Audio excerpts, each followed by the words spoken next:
Hello friends, welcome to our channel corona life style. Friends எல்லாருமே எப்படி இருக்கீங்க? நீங்கள் அனைவருமே நல்லமுடன் இருக்கணும்னு நான் கடவுள்கிட்ட வேண்டிக்கிறேன். என்னைய விளாக் வந்து குட்டி ஷாப்பிங்கும், மீஷோவில் ஃப்ளார் பஞ்ச் ஒன்று வாங்கியிருந்தேன், அதை பற்றியும் வெற்றிலை தீபத்தை பற்றியும் தான் நம்ம பார்க்க போகிறோம். வாங்க வீடியோக்குள்ளே போகலாம். இந்த ஃப்ளார்ஸ் பஞ்ச் வந்து மீஷோவில் தான் வாங்கியிருந்தேன். ரேட் வந்து 150. இதோடைய செட்டு வந்து 5 இருக்கும், 5 இருக்கும். ஃப்ளார்ஸ் எல்லாமே ரொம்ப சூப்பராக இருக்குது. எல்லா ஃப்ளார்ஸுமே சைஸ் ஒரே சைஸ், ஈவனாக பெரிய சைஸ்லேயே இருக்குது. ஒன்று சின்னது ஒன்று பெருசுலாம் இல்லாமல் எல்லாமே ஒரே சைஸில் இருக்குது. பேக்கிங்கும் ரொம்ப சூப்பராக நீட்டாக பண்ணியிருக்காங்க. எந்த டேமேஜுமே இல்லாமல் சூப்பராக வந்திருக்கு. டெக்கரேஷன் பர்பஸுக்கு தான் இதை நான் வாங்கியிருக்கேன். இந்த ஃப்ளார்ஸ் வந்து நம்ம வீட்டில் நமக்கு பிடிச்ச இடங்களில் நம்ம வந்து செட் பண்ணிக்கலாம். ஹாலு, பெட்ரூமு, நம்ம கிச்சனு, எங்கே வேணால் நம்ம இதை செட் பண்ணிக்கலாம். மெயினாக வந்து நம்ம வந்து இந்த கிச்சனில் செட் பண்ணோம்னா நம்ம எந்த நேரமும் இருக்கிற இடம் வந்து கிச்சன் தானே, அந்த மாதிரி இடங்களை நம்ம இதை செட் பண்ணிட்டோம்னா நமக்கு வந்து அந்த ஃப்ளார்ஸை பார்க்கும்பொழுது நமக்கு வந்து மைண்டு கொஞ்சம் ரிலாக்ஸாக இருக்கும். நமக்கு பிடிச்ச மாதிரி நம்ம வந்து இந்த பூக்களை வந்து நம்ம செட் பண்ணிக்கலாம். இதோடைய மெட்டீரியலும் வந்து ரொம்ப சூப்பராக இருக்குது. இது வந்து நம்ம தண்ணியில் போட்டு கூட நல்லா வாஷ் பண்ணி நம்ம யூஸ் பண்ணலாம். உண்மையிலுமே வர்த்தபிள் தான் இந்த ஃப்ளார்ஸு. ஒவ்வொரு கொத்துலையுமே வந்து அந்த ரோஸ்க்கு பக்கத்தில் ஒயிட் கலரில் குட்டி குட்டியாக பூக்களும் அதோடைய இலைகளும் கொடுத்துருக்காங்க.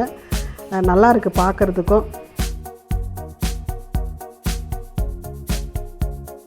மாலை வந்து பிள்ளையாருக்கு நான் போட்டிருந்த மாலை. இது வந்து 40 ரூபாவோ 60 ரூபாவோ தெரியல. மணக்குள விநாயகர் கோயிலுக்கு தப்பில் இருக்க கடையில் தான் வந்து நான் இந்த மாலையை வாங்கினேன்.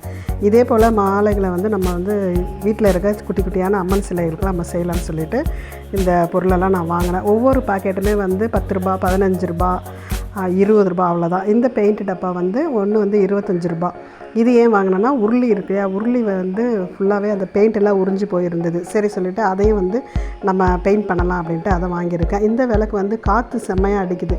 விளக்கு ஏற்றி வச்சா வந்து நிலைவாசலில் வந்து நின்றுடுது. அதனால் வந்து இந்த மாதிரி ஒரு மூடி போட்ட மாதிரி ஒரு அகல் விளக்கு வாங்கலாம்னு சொல்லிட்டு இதையும் வாங்கினேன். இதோடைய விளக்கு வந்து 70 ரூபா. இன்றைக்கி கிருத்திகைன்றதுனால முருகருக்கு வெற்றிலை தீபம் போடலான்னு சொல்லிட்டு நான் ரெடி பண்ணிட்டேன். செவ்வாய்க்கிழமையில் செவ்வாய் ஒரு நேரத்தில் வெற்றிலை தீபம் போட முடியல, நமக்கு டைம் இல்லை அப்படின்னா இந்த மாதிரி வந்து கிருத்திகையிலையும் சஷ்டி நாட்களையும் கூட நம்ம வந்து இந்த தீபம் வந்து போடலாம். நான் எல்லா வீடியோஸ்லையும் சொல்கிற மாதிரி அதுதான் வாங்கி போடணும், இதுதான் வாங்கி போடணும். நம்மக்கிட்ட என்ன இருக்குதோ அதை வச்சு நம்ம தெய்வத்துக்கிட்ட வந்து ரொம்ப எளிமையாகவே நம்ம வந்து வணங்கலாம். நான் வந்து ஒரே ஒரு விளக்கு தான் வச்சு தீபம் போட்டேன். அது வந்து நெய்யில் தீபம் போட்டோம்னா அவ்வளோ சிறப்புன்றாங்க. அதனால் நம்ம விளக்கேற்றும் பொழுது எப்பொழுதுமே ஒரு நெய் தீபம் மட்டும் போட்டு விளக்கேற்றுங்க. படையல்னு சொல்லிவிட்டு நான் எதுவுமே செய்யலை. ஏன்னா எங்கள் மாமியார் இறந்துட்டனால இலை போட்டு சாப்பாடெலாம் போட்டு படைக்கக்கூடாதுன்னு சொல்லியிருக்காங்க. அதுக்காக தான் வந்து நான் சக்கரை பொங்கலோ கூழோ எதுவுமே செஞ்சு படைக்கிறது கிடையாது. சிம்பிளாக வந்து ஒரு கல்கண்டு தான் வச்சு நான் வந்து இந்த வெற்றிலை தீபம் போட்டு இந்த கிருத்திகை வந்து நான் முடித்தேன். நம்முடைய மன திருப்தியோடும் நம்ம நேர்மையான எண்ணங்களோடும் நம்ம வந்து கடவுளுக்கு செய்யும் பொழுது நம்ம நினச்ச காரியங்கள் எல்லாமே வந்து நல்ல முறையில் நடக்கும். நடக்கிறதுக்கான வழி வந்து கண்டிப்பாக கிடைக்குங்க. அது வந்து நான் அனுபவபூர்வமாகவே உணர்ந்திருக்கேன். என்னுடைய வீடியோஸ் பார்த்து எனக்கு சப்ஸ்கிரைப் பண்ண அனைவருக்குமே ரொம்ப ரொம்ப ரொம்ப நன்றிங்க. ஓகே ஃப்ரெண்ட்ஸ், இந்த விளாக் இதோட முடியுது. இந்த பதிவு உங்கள் எல்லாருக்குமே பிடிச்சிருக்குன்னு நினைக்கிறேன். பிடிச்சிருந்தா நம்ம கொரோனா லைஃப் ஸ்டைல் சேனலை வந்து லைக் பண்ணுங்கள், ஷேர் பண்ணுங்கள், கமெண்ட் பண்ணுங்கள், முக்கியமாக சப்ஸ்கிரைப் பண்ணுங்கள்.